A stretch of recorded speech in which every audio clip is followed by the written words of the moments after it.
नमस्ते सबैजनालाई अनि वेलकम ब्याक छ मेरो माल्टाको डे 2 भ्लगमा। बिहानको ब्रेकफास्टपछि अब चाहिँ हामी माल्टा एक्सप्लोर गर्न जाँदैछौँ। अब हामीलाई दाइ भाउजूहरूले कता कता घुमाउनुहुन्छ, लेट्स सी है त। हाम्रो गाडी पार्क भएको ठाउँ चाहिँ दाइकोबाट 10 मिनट जति लाग्छ।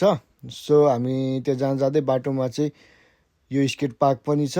यहाँ चाहिँ स्केट बोर्डहरू खेल्छन् बच्चाहरूले, खासै ठुलोहरूको लागि होइन जस्तो लाग्छ। यो साइकलहरू पनि चलाउँछन् यहाँनिर। हेर्नुहोस् माल्टाको स्केट पार्क यो। 10 मिनट हिँडेपछि चाहिँ हामी यो तातो घाममा फाइनली हाम्रो ग्यारेजमा आइपुगेका छौँ। अब दाइले गाडी स्टार्ट गर्नुहुन्छ। दुईजना लेडिज पहिला चढ्छन्, म भिडियो बनाउँछु, त्यसपछि म चढ्छु। हामीलाई चाहिँ यहाँ दाइको गाडी भएर एकदम सजिलो भयो। पोखरासँग कम्पेयर गर्ने हो भने माल्टा निकै नै सानो छ अझै। त्यही पनि अब यहाँ घुम्नको लागि चाहिँ एउटा गाडी चाहिँ अब कम्पलसरी नै चाहिने रहेछ। Otherwise the only option is Bolt or Uber. Although यहाँ पब्लिक ट्रान्सपोर्टेसनहरू छ, तर अलिकता हेक्टिकै हुन्छ जस्तो लाग्यो, किनभने ट्रान्सपोर्टेसन चाहिँ अलिकता लिमिटेडै छ जस्तो लाग्यो यहाँनिर। खोइ बजाएन त भाइ तिम्रो गीत। कसको?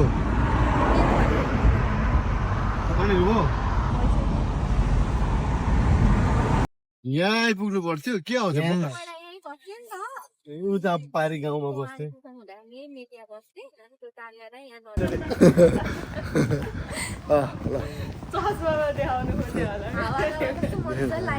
आनन्द हुन्छ क्या, गर्मी कम हुन्छ। यिनीहरू ड्राइभिङ गर्न आँछन् नि त। लुगे हेर, लुगे यहीँ आउँदो रहेछ नि गाडी। अस्ति नै आउँथ्यो भने अनि लिएर आएन भने झ्या होला नि त राख्नलाई। This one is Popeye village. If you remember होइन, सानो बच्चामा हामी एउटा कार्टुन हेर्थ्यौँ नि, साग खाएर स्ट्रङ भएको हो, त्यो चाहिँ यहाँ सुटिङ भएको रहेछ।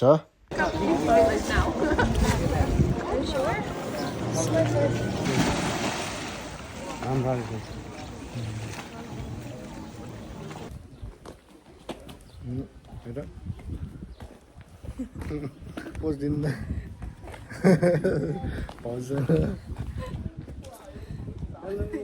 फोटो खिच्यो। के भन्ने ठाउँको नामै बिर्सेको त, के बिच हो? बिच चाहिँ बिच हो यहाँनिर, BITCH होइन, BACH। कपाल एटलिस्ट हावा चाहिँ चलेको छ है यहाँनिर।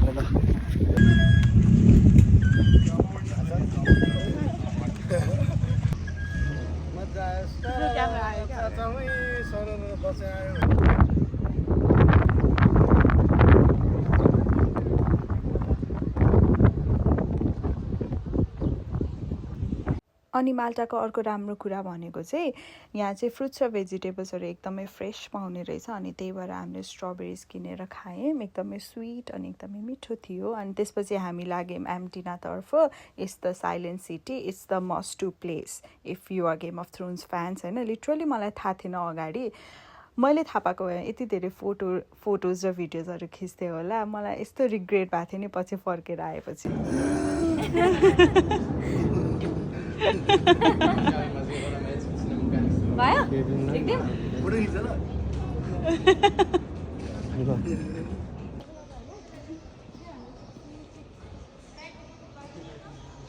अनि मान्छे चाहिँ बढी मुस्लिम होला फेरि। के भइरहेको दाइ भनिदिँदै?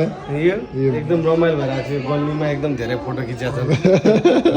गल्ली गल्ली के भन्थ्यो ठाउँको नामै के हो? एमदिना। ठाउँको नामै एमदिना हो। ए 4 जना मात्र चढ्नु मिल्छ होला भनेको चाहिँ त्यहाँ हेर त्यसो।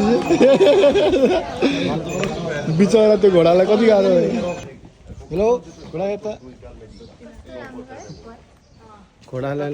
अनि एम्टिना घुम्न गएपछि चाहिँ हामी रेस्ट गऱ्यौँ, एकछिन जुसहरू खायौँ, अनि नेक्स्ट डेस्टिनेसनको लागि डिस्कस गऱ्यौँ। हाम्रो यहाँको यात्रा चाहिँ सकिएको छ अहिले एक्जिटमा।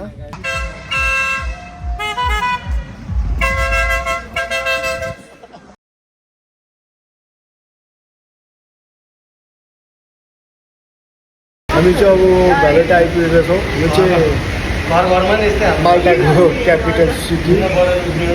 लक्की पनि छौँ आज हामी, किनकि हामी केशरी माल्टाको आज इलेक्सन रहेछ हिजो। आज चाहिँ रिजल्ट आज रिजल्ट रहेछ। विजय र्याली चलिरहेको यहाँनिर। लेबर पार्टी होइन त, लेबर पार्टीले बहुमत ल्याएर जितेको छ। हामी कति मिनट 8 मिनट 8 मिनट अब भविष्य हेर्दैछ। भविष्य आत्मेर माल्टा हुने कि खाल्टा हुने हो। 15 मिनट जति चाहिँ हामीले माल्टाको फ्युचरको डिस्प्ले हेऱ्यौँ। यो चाहिँ लेबर पार्टीले गरेको रहेछ यहाँनिर। सो एभ्रिथिङ सिम्स गुड, सबै राम्रै थियो। कहाँ जान्छ अरे? अब हामी तोप पड्काएको हेर्नलाई जाने। तोप पड्काएको वारहरू लाएको छ अरे, यहाँ तोप पड्काउँछ अरे। सुजे चाहिँ नेसनल पार्टीको हो, त्यही भएर हारेर अलिकति निराश। निराश। म चाहिँ लेबर अफर 12 हेरेको थियो नि, यही हो। अहिले पछि जान्छु कि अहिले जान्छु।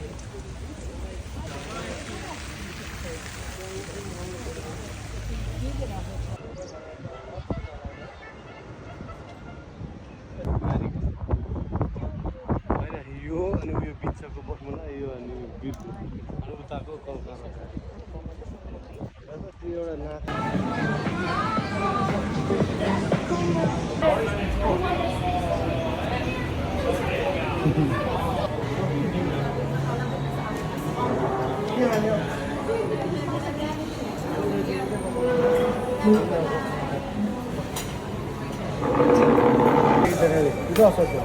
दिन लिएर बबल टी त किन बिर्स्यो त बिर्छ।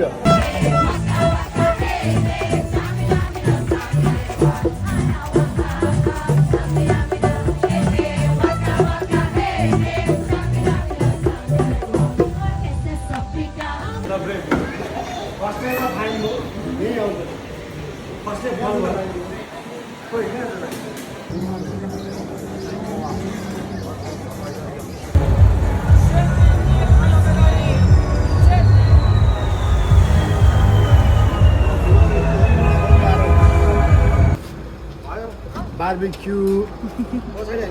अनि हामी चाहिँ दिनभरि घुमेर आएर बेलुका चाहिँ हाम्रो बार्बिक्यू गर्न जाने प्लान थियो बिच साइडमा। अनि हामीले चाहिँ ठुलो क्याब बुक गरेर सबैजना गयौँ। उहाँहरू चाहिँ हुनुहुन्छ शिखादी र दाई, एकदमै स्विट हुनुहुन्छ। अनि उहाँ चाहिँ दाई भाउजूको फ्ल्याटमेट हो, more like a family member. अनि हामीले चाहिँ सबै सामानहरू, कहिले कोइला, कहिले मासु, कहिले फ्रुट्सहरू बोकेर गयौँ। अनि आगो बाल्न लाग्यौँ। अनि एउटा पर्फेक्ट ठाउँको खोजीमा थियौँ, त्यो पनि पायौँ। अनि हामी चाहिँ अलि माथिपट्टि बसेको थियौँ, किनभने बेलुकापट्टि चाहिँ त्यो पानी माथिसम्म आउँदो रहेछ क्या। अनि त्यहाँ बस्यौँ, रमाइलो गऱ्यौँ। रमाइलो गर्दा गर्दै टाइम बितेको थाहा नै भएन। खाँदै पिउँदै रमाइलो गर्दै नाच्दै हाँस्दै खेल्दै गफहरू गर्दा गर्दै रातै परेको नि हामीले थाहा पनि पाएनछौँ। माल्टाको ट्रिप चाहिँ अलिकता छोटो टाइम भएछ, अलिकता त्यसमा चाहिँ रिग्रेट लाग्यो।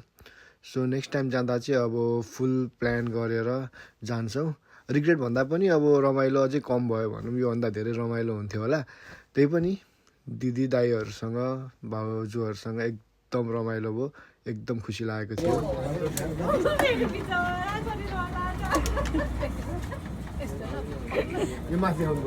One of the good part माल्टाको के रहेछ भन्दाखेरि आफूले खाएको बोतलहरू, क्यानहरू, एनिथिङ होइन रिसाइकल गर्न मिल्दो रहेछ। सो रिसाइकल गरेपछि चाहिँ त्यहाँबाट भाउचर दिँदो रहेछ। So we can use that voucher everywhere क्या, जहाँ पनि युज गर्न मिल्दो रहेछ, मतलब स्टोरहरूमा। Thank you for watching. Keep supporting and please don't forget to like, share, subscribe and comment below. Thank you so much. Bye bye.